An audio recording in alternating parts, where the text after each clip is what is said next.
So in this lesson, we're going to be talking about linear modeling.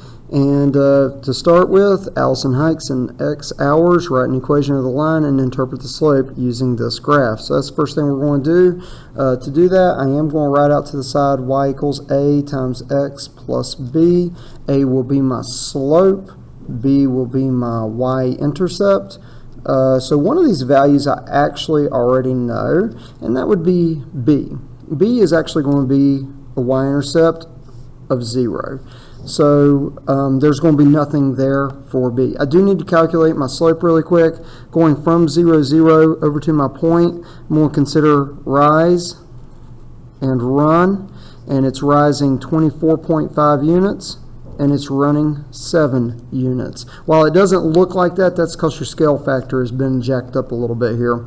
All right, so I'm going to do rise divided by run as a reminder from your Math 1 days.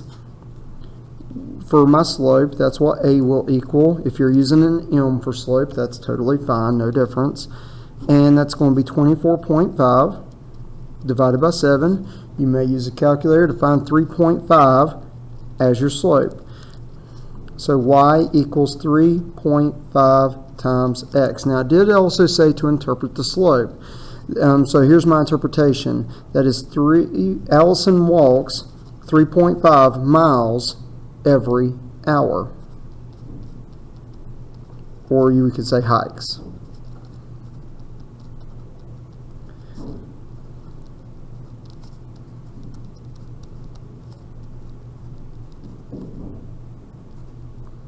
Or if you wanted to just simplify this and just say she's traveling at 3.5 miles per hour, totally fine by me. That's how it's going to go, where the miles or the y-axis will be covered by each x-axis unit. All right, now on to how long does it take her to walk 14 miles. So now we're going to use this equation that we had gotten and actually substitute 14 miles in for y because y is being represented by miles. So 14 equals 3.5x. Now to solve this, all I'm going to do is just divide both sides by the 3.5. And I'm feeling lazy, so I'm going to do that in my calculator off to the side here. So 14 divided by 3.5 is 4 hours.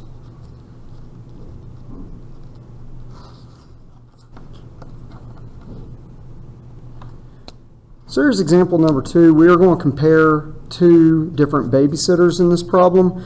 Kelly charges a flat fee of $10 plus $6 per hour to babysit. Kelly's actually the easier equation to make here, so I'm going to do that off to the side. So Kelly, we're going to represent Y as being the charge for her services of babysitting and X to be the number of hours. Actually, I don't know why I'm writing that since it was already written right here. But hey, I'm already there, so it's happening. Now, Kelly is fairly straightforward. $6 per hour, that would be representing our slope. Anytime you see the word per or each, that's usually a clue that you're dealing with slope. So y equals 6x, $6 per hour. But there's also an additional $10 fee at the beginning for Kelly, so plus $10. Kelly's equation was pretty easy to come up with. Kim's equation is going to take just a little bit of work with your Desmos calculator. So now to get that data into our calculator, we're going to hit the plus key and we're going to insert a table, and now we're going to type these values in.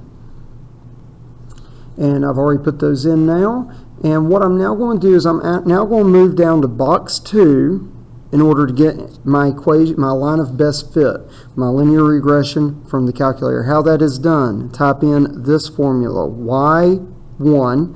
When you do that, it's going to be typing 1 in the subscript. And I'm going to tap on functions.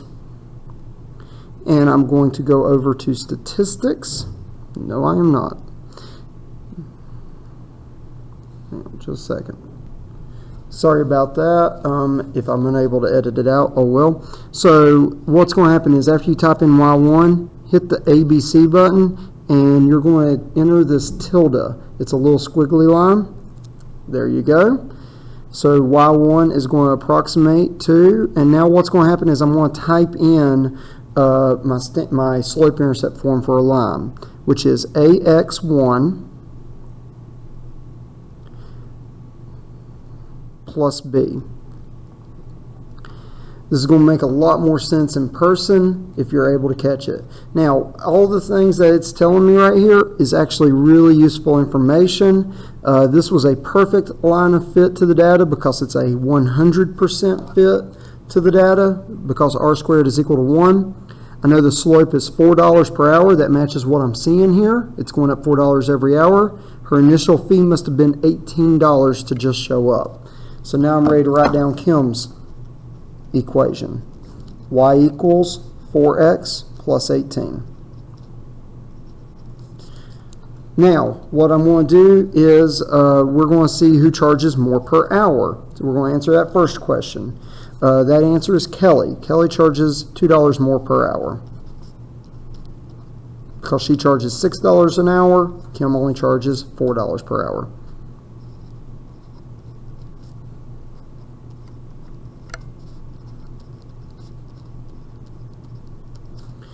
All right, but Kim had that bigger fee at the beginning, so there is going to be a time where they even out. How many hours must Kim and Kelly babysit for their total fees to be the same? My honest advice is to just jump back into your calculator, X out of everything that you've done here, and just graph those two lines real quick.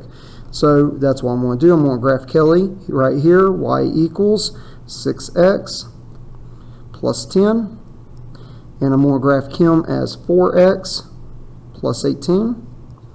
Now what you're going to see as you zoom out is that Kim is the blue line. She starts higher at the beginning, but soon their charges meet one another. At 4 hours, they both are charging $34. Our answer is, it will simply just be 4 hours. It didn't ask what those fees would be, but again, it would be $34. All right, in this last example, you're going to see the amount of fruit in ounces in a smoothie compared to the total cost. Does the data show a linear relationship? We're actually going to let the calculator crank the numbers on that and also take a look visually at it to see if that's the case. If so, write an equation. We'll get there if that is the case. Now, to figure that out, go ahead and hit the plus key on your Desmos and tap on table to be able to type in all this information, which I'm going to pause while I do that. Alright, I have entered that data. I'm looking at it over here on the screen. I'm going to kind of zoom over here, and as I look at that grouping of data, it does actually look very linear to me. It is kind of interesting that one point went down. I guess maybe that customer got a discount or something. So we'll take a look at that, and yeah, I guess it's just an oddity that the person with 3 fruits paid only $1.75 while the person with 2 paid at $2.10. Might have also depended on the fruit. Anyways, I would say that this data is linear just by looking at it. Now we're going to make sure about that by going down to the second function and typing our special formula in, and that is y subscript 1, tap on ABC to hit the tilde symbol, and then type in a x1 plus b. And we're going to look at all this information. Now the correlation coefficient is 0.97. So this line of fit here that the calculator has created is 97% effective in representing the data. I guess the biggest place where it's ineffective is this single point, that outlier that I was mentioning. Now what we'll do is go ahead and say, yeah, it is a linear relationship because that's really strong correlation there. So you can see where I've already said that data is linear. Now since it is, write an equation of the line of fit and use it to estimate the cost of a smoothie that is made using 8 ounces of fruit. So now I'm going to make my equation. The equation, pleasantly enough, is provided right here by our calculator. Here's your slope, 0.505, and here's your y-intercept, 0.865.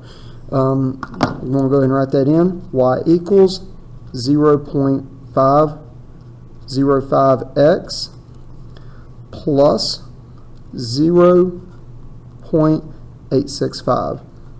Now, you might be saying, well, you're working with money. Why wouldn't you round to the nearest penny on this? I will in a little bit. When I'm making my equation, I actually like to go a little further than where I'm going to have to eventually round to.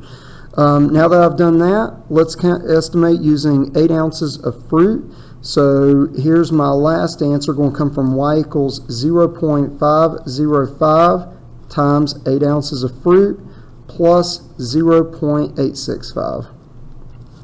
And I'm just going to type that into my calculator off to the side here. And when I do that, I mistyped it unfortunately, and I get $4.91. Now, if you had actually said $4.90, you just rounded a little differently than I did, created a different answer, and that's really not going to be a huge deal for a penny in my book, since this is an estimate anyways. That's the entirety of this lesson. Let me know what questions you got. Thanks.